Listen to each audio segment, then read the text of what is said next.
Il marchio Oka contro la comunità Maori. Cosa è successo? Recentemente la comunità Maori ha avuto da ridire sull'utilizzo commerciale del noto marchio Oka da parte dell'impresa titolare.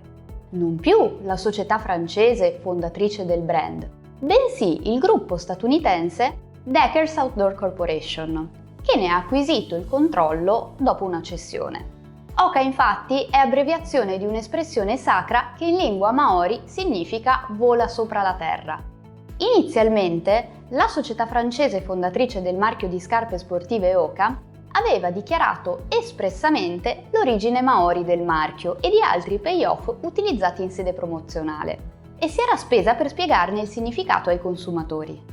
Pare che però, con la cessione del brand alla proprietà statunitense, i riferimenti culturali alle fonti che lo hanno ispirato siano completamente spariti dal sito web e dalle pubblicità di Oka, con conseguente replica della comunità Maori.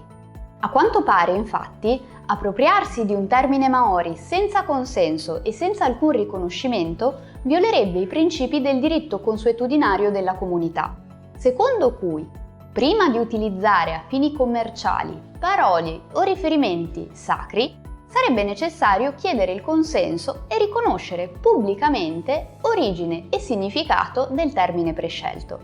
Lo sapevate? Scriveteci cosa ne pensate nei commenti.